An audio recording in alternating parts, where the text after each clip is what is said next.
సంతోష్ నగర్ రెహమతియా మసీద్ పక్కన ఉన్న గలీలో ఉన్నాము. ఇక్కడ రోడ్డు పరిస్థితి చాలా ఘోరంగా ఉంది.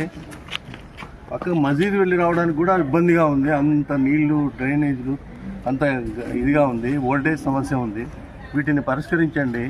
అన్ని రకాలుగా ట్యాక్సులు అన్ని కడుతున్నా కూడా మాకు సరైన సౌకర్యాలు, మినిమం సౌకర్యాలను కల్పించండి. కడుతున్నాము, కరెంటు బిల్లు కడుతున్నాము, ఇంటి పనులు కడుతున్నాము, అన్ని కడుతున్నాము. మాకు రోడ్లు లేవు, కాలువలు లేవు. ఇక్కడ ఉన్నాము కానీ మేము ట్యాక్స్ కడుతున్నాము. ఇక్కడ రోడ్ వేయలేము, గల్లుతూ ఉర్దా నమాజ్ పోవాలంటే స్ట్రీట్ లైట్ కూడా పడడం లేదు. 2 సార్లు పోయి కంప్లైంట్ ఇస్తే వాళ్ళు ఎవరు రాలేంత వరకు. మబ్బుల్లో పోతున్న పాములు తిరుగుతున్నాయి. చిన్నపిల్లలు ఉన్నాము, ఇబ్బంది పడుతున్నాము. మా పరిస్థితి చూడండి. రోడ్లు, ఈ కాలువలు చాలా అధ్వానంగా ఉన్నాయి. దయచేసి ఈ పరిస్థితిని పరిష్కరిస్తారని ఆశిస్తున్నాను.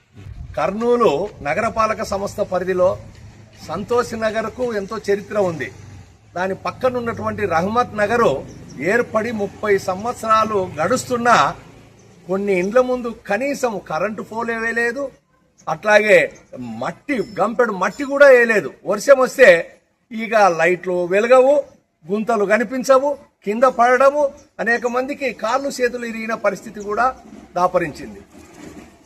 ఈ ఏరియాలో పేద మధ్యతరగతి ప్రజలు నివసిస్తున్నారు. మరి నగరపాలక సంస్థతో పాటు పాలకులు కూడా ఈ ప్రాంతం పైన వివక్షత చూపిస్తున్నట్లు అర్థమవుతుంది. 30 సంవత్సరాలైంది ఇక్కడ ఈ ఇండ్లు కట్టి, కానీ ఇంటి ముందు 30 గంపల మట్టి కూడా వేయలేదు. వర్షం వస్తే నడవలేం. అట్లాగే లో వోల్టేజ్ సమస్య, జిల్లా కేంద్రంలో లో వోల్టేజ్ సమస్య ఏంది? రాత్రి లైట్లు వెలగవు. నీళ్ల కొరకు మోటార్ వేస్తే మోటారు పనిచేయదు, మోటార్లు చెడిపోతున్నాయి.